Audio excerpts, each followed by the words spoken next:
This is the tutorial for the graphic translation project in the ART161 graphic design class.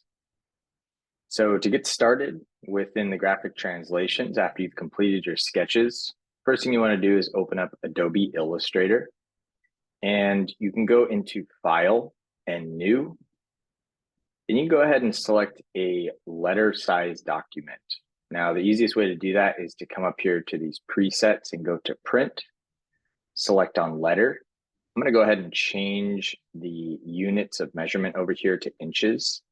And this allows us to see this a little bit clearer, 8.5 by 11.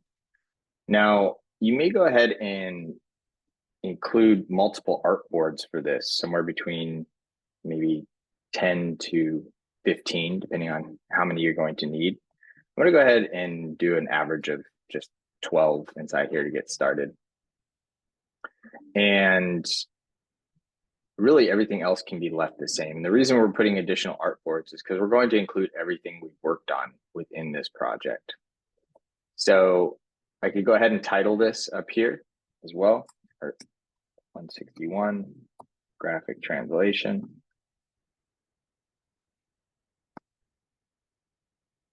And then I can come down here and hit create. And what you'll notice is there is a single document here with multiple artboards. And these multiple artboards are intended to be your cover page, your image references, your Photoshop treatments to those images, your sketches, and then your translations, all shown on one single document. So we're going to come back to this a little bit later. For now, I've gone ahead and prepared an additional file that has brought in the original image in grayscale and my sketch that I'm going to graphically translate here. And in order to bring in your sketch into the document, you are going to go ahead and go to File and Place. And this is where you can then go in and locate the sketch that you have created. So for example, if I have a sketch that I want to bring in, I can simply select on that file. Could even be a full image of sketches if you would like to, or your contact sheet, for example. And you're going to go ahead and select on the file that you want and go ahead and hit place. That's going to allow you to click and drop this image into the space. And in this case, I'm going to use the black arrow tool to simply rotate this image so that you have that sketch that you can actually graphically translate on top of. I'll go ahead and erase that one since I'm using a different sketch for this particular one. Now, just to make sure that everybody's on the same page here, I'm going to come up to the top of my screen, and I'm not sure if this is visible within the recording or not, but at the top of your Illustrator program here, you should see a window tab. And if you click on that window tab, it will take you into your workspace. And I'm going to use the tracing workspace for this. So if you click on tracing, you should be looking at something similar to the same screen that I have here as well. Now, with that original sketch, I am going to go ahead and either go to Edit up at the top, Copy and Paste, or with my black arrow tool here, I'm going to simply hold my Alt or Option key to duplicate that sketch so that I can go on top of it here. Now with my new sketch that I'm going to trace on top of, I want to be able to see clearly what it is that I'm doing. So sometimes it's helpful to come up to the opacity and drop the opacity of your sketch slightly so that you can work on top of that.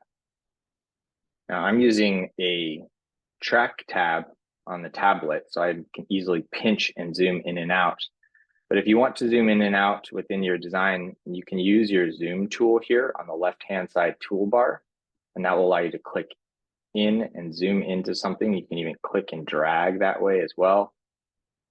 Or you can hold the Alt or Option key and zoom out, or just simply click with your mouse in either direction to zoom in and out. Now, while you're zooming in or using any tools, you can also use the space bar to move your image around once you're zoomed in. I'm going to go back to my selection tool here. And I'm going to go ahead and start tracing my shape. And I'm going to use a combination of lines and shapes to do this. So the first thing that I want to do is come over to my toolbar over here and just take a quick look at my tools. The main tools we want to focus on for now are the black arrow tool, which will select entire objects, the direct selection tool, which will select and adjust anchor points and segments to reset shape paths, and the pen tool, which will allow me to create paths with precise precision and use anchor points and handles in order to create more organic shapes. There's also your shape tools down here, which you're familiar with the graphic principles assignment, and you can always click and hold to open up those additional shapes if needed. For now, I'm going to come back to my pen tool, and before I get started with this, I want to make sure that I'm set up correctly. So if I'm in the tracing workspace, I should see up above that the attributes to this particular shape that I'm going to create, it may be a default of black for your stroke. This box here is going to show your fill color. Now we don't have a closed shape yet, so we're not going to create a fill. This will be your stroke or your outline. In this case, I'm going to go ahead and make it red so that we can see it a little bit easier. And this determines the width of the line that you're creating. It's measured in points, and you can either make it 1 point, 2 points, and you can also click the drop down to make it 100 points or a very thin line at 0.25. So with the stroke tool set to red and my pen tool enabled, I'm going to go ahead and come over to my object here, and I'm just going to start to create the basic forms here based on the exterior of the fish. So again, with my pen tool, if I start from one point and simply click to another, I will create straight lines inside the space. So if I wanted to create straight lines, I'm just clicking my mouse from one point to another in order to get those straight lines. And you'll notice that right now I have an open path, but as soon as I hover over that original anchor point, it allows me to close that path, and that allows me to create a fill to that shape. Now it is a closed shape. So to create straight lines, you're simply going to click from point to point. But to create curved lines, which I need to do here, I need to click and drag with my mouse in order to create the exterior organic shape. And I'm going to kind of look at this shape, and you typically want to have anchor points on the exterior of this shape. So you can almost think about a bounding box around this. Where would those anchor points go? So I know that this nose is at the tippity top of this shape, or actually at the bottom of this shape. So I'm going to start here, and I'm going to move my mouse over there, click my mouse, and hold it as I bring my directional line out. This will allow me to create a curved path. And I don't know exactly how far I need to bring this out yet. And I can always go back and adjust that. So for now, I'm going to bring it out to the left, and I'm going to continue in this counterclockwise motion. Make my line a little bit thicker there so you can see it. Now, I'm going to come up to my next part of the form here that's all the way to the side. You can see that I'm already starting to see this sort of shape or this curve that's being created.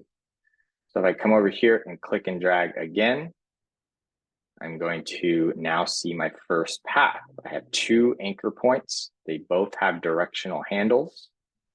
And I can see that I have a change in direction here that moves forward and kind of to the left, and then over here, over to the right. So I'm going to come over here and click and drag again with my mouse and try to create as few anchor points as possible while still navigating around this shape.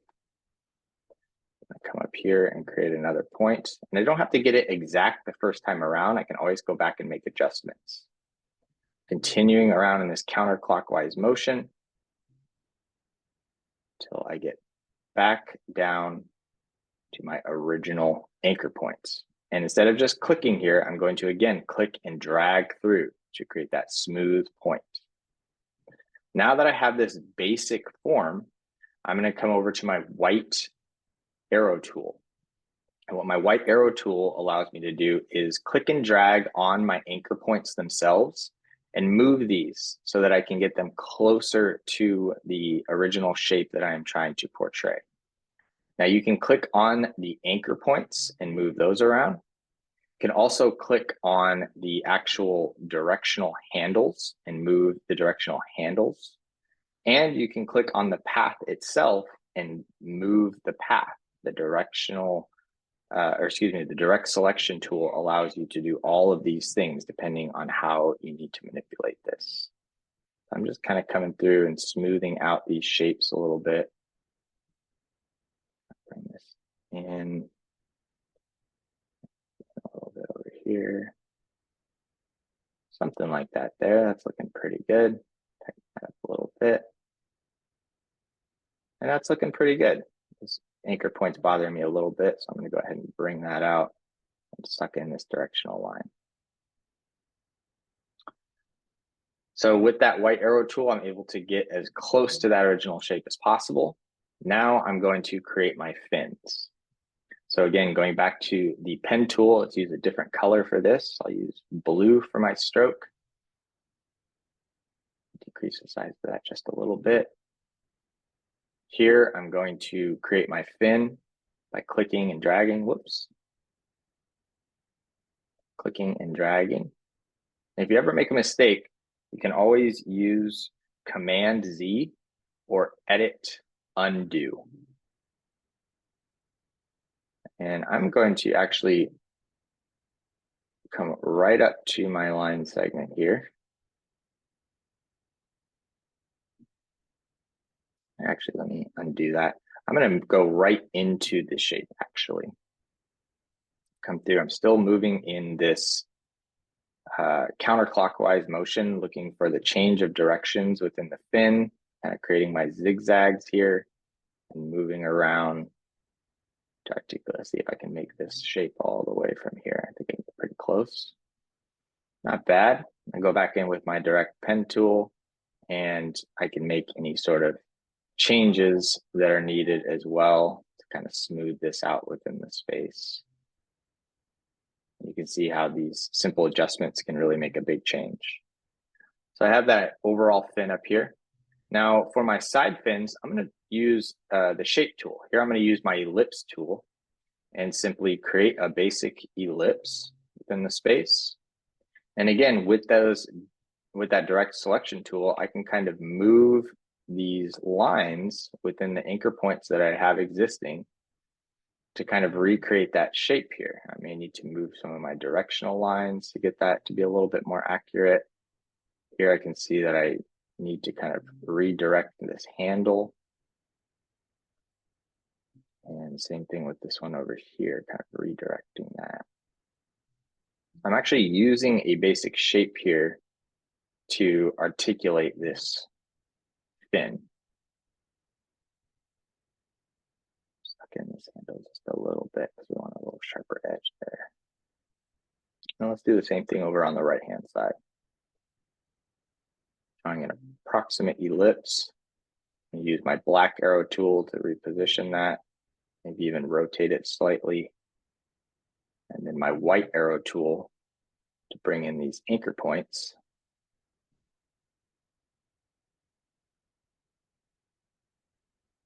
To get close to that sketch that I can.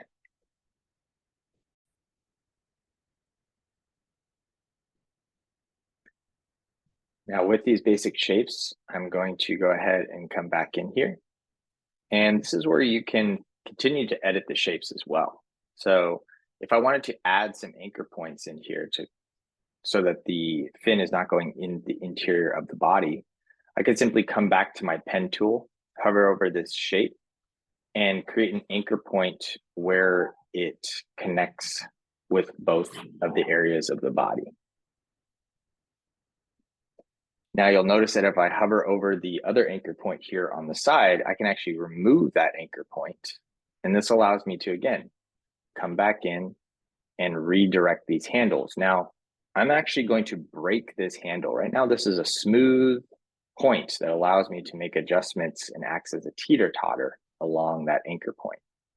But if I wanted to break this handle, I can hold the Alt or Control key on my keyboard and simply maneuver that handle in the direction without affecting the handle in the back. Now, this is now a broken anchor point and not a smooth anchor point. And I'm going to do the same thing over here on the right. I'm going to take my pen tool, create 2 new anchor points, come over, erase that existing ones that are inside, come back over to my white arrow tool, hold the Alt or Option key to redirect these lines. Whoops.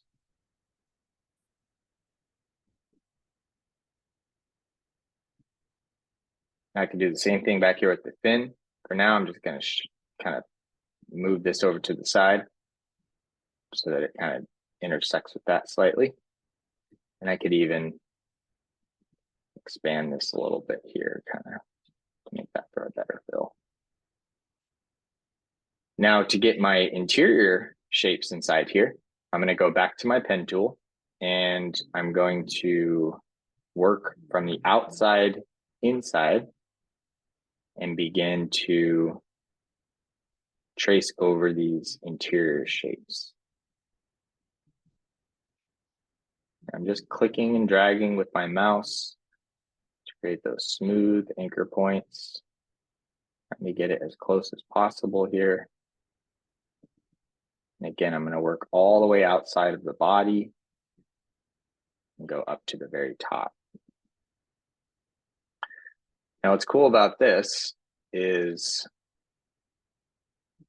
because we have 2 different shapes here, the blue shape and the exterior red shape, we can actually hold the Shift key to select both of these shapes at the same time using a black arrow tool. We're going to come over to our Shape Builder tool. And this allows you to get rid of parts of the shape that are on the exterior. And you'll notice that there's a plus icon next to this. But if I hold my Alt or my Option key and hover over that line that is going on the outside of the body, I can simply click onto that and it will erase that shape. Now, before I do that, I actually want to convert both of these to solid shapes. So I'm going to go ahead and come up here and create a stroke of none and a fill. I'll use the blue color here again. And let's go back to this. Select both of these holding Shift. Go back over to my Shape Builder tool and simply hold the Alt or Option key to select that part of this shape. And you'll notice that it follows that line perfectly. So you don't necessarily have to retrace that exact curve. You can use that Shape Builder tool to get rid of a part. I'll show you again if I work my way on the outside here to create this part. Close that shape by selecting on the first shape, holding Shift to select the second shape. Again, coming over to the Shape Builder tool, I can use the Alt or Option key to simply erase that part of the shape. Now, when we start to convert all of these to black, let's get rid of the stroke here. Convert this to black, fill. Let's convert my shapes in here to a black fill instead of blue.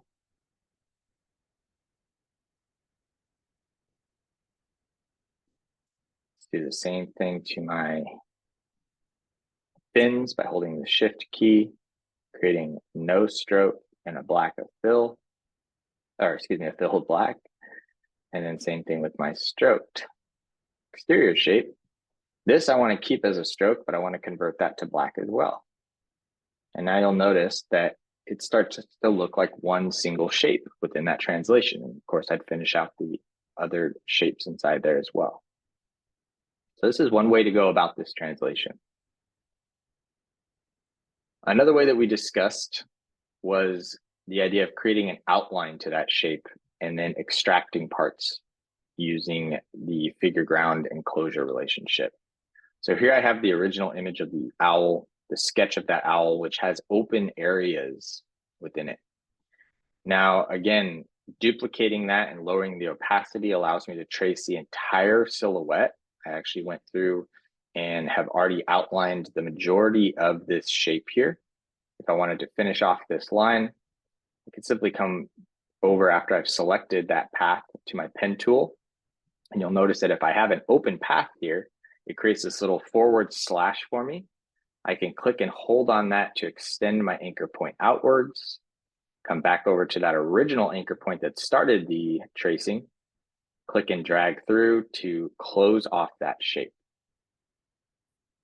Now that we have a closed off shape, which you can see down here in the green, again, typically this is going to be a solid fill. And you'll notice that if I take this closed shape, I duplicate it with the sketch below it. So let's actually go through that process. If we click and drag the mouse over both the outline and the sketch, and I either go up to edit, copy, and edit, paste, or control key to duplicate that. Now I can select my bounding silhouette here. I'm going to convert this into a fill color, get rid of the stroke, and you'll notice that I can see through this. And that's because I've lowered the opacity of this shape. Typically, it's going to be 100%, meaning you cannot see through that shape. But I'm going to lower that opacity so I can see these white shapes that I'm going to use to create, very similar to the fish that we just did, these shapes inside, and then use the shape builder tool to either remove those or simply use black and white. So here I'm going to come back to my pen tool, and I'm just going to start to come in from the outside of that silhouette. And really what I'm looking at here is this white shape and trying to trace over this white shape as closely as possible. Oops. And I'm kind of using a combination of smooth anchor points and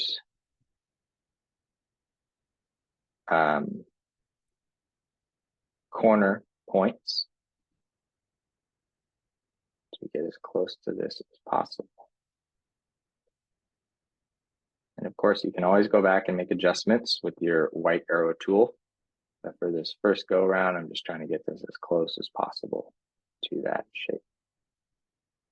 I'm going to come all the way outside that shape, come back to my original anchor point and close that. So again, when I have this shown as a black shape at 100%, and then I convert this new shape at 100% opacity to white, it looks as though it's removed from that space, which closely articulates my original sketch up here as well. And of course, I would go back in and create those black dots on top, and I would continue with the rest of this to show that form. And the beauty of this is you're able to manipulate this really easily by moving this around. You can change the shapes if needed. You can expand or extend things if needed as well. Gives you a little bit more control over this. So these are two methods to go about this. Make sure to work with the readings within the modules that will help you and assist you within these tools. And if you have any questions, please don't hesitate to reach out.